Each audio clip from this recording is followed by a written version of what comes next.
Tollywood star hero power star Pawan Kalyan గారు జనసేన పార్టీని స్థాపించి ఇటీవలే 12 సంవత్సరాలు పూర్తి చేసుకున్న విషయం విదితమే. ఈ 12 సంవత్సరాల్లో జనసేన పార్టీ తెలుగు రాష్ట్రాల్లో బాగా విస్తరించిందని చెప్పుకోవచ్చు. ముఖ్యంగా ఇప్పటివరకు ఉనికిని కోల్పోయినట్టుగా కనిపించిన ఇటీవలే 2024 అసెంబ్లీ ఎన్నికల్లో సంచలన విజయాన్ని నమోదు చేసుకుంది. కేవలం 21 స్థానాల్లో పోటీ చేసినా కూడా 21 స్థానాలను కైవసం చేసుకుని దేశంలోనే నెంబర్ 1 పార్టీగా నిలపడంలో పవన్ కళ్యాణ్ గారు చేసిన కృషి అంతా ఇంత కాదు. దీంతో జనసేన పార్టీ గురించి కేవలం తెలుగు రాష్ట్రాల్లోనే కాకుండా ఈరోజు దేశవ్యాప్తంగా మాట్లాడుకుంటున్నారంటే పవన్ కళ్యాణ్ గారికి కారణమని చెప్పుకోవచ్చు. ఇక ఇదిలా ఉండగా పవన్ కళ్యాణ్ గారు కూడా పిఠాపురం నియోజకవర్గం నుంచి జనసేన పార్టీ తరపున పోటీ చేసి ఈరోజు ఆంధ్రప్రదేశ్ రాష్ట్ర ఉప ముఖ్యమంత్రి హోదాలో కూటమి ప్రభుత్వంలో కీలకంగా వ్యవహరిస్తున్న విషయం విదితమే. ఇకదిలా ఉండగా పవన్ కళ్యాణ్ గారు స్థాపించిన ఈ జనసేన పార్టీలోకి ఇప్పటికే చేరికలు పెద్ద ఎత్తున చేరిన విషయం విదితమే.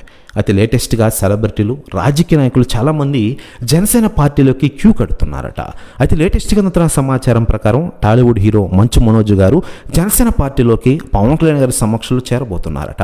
దీనికోసం దాదాపు 100 కార్లతో భారీ ర్యాలీ నిర్వహించనున్నారట. ప్రస్తుతం న్యూస్ కూడా తెగ వైరల్ అవుతుండగా దీనిపై అధికార ప్రకటన రావాల్సి ఉంది.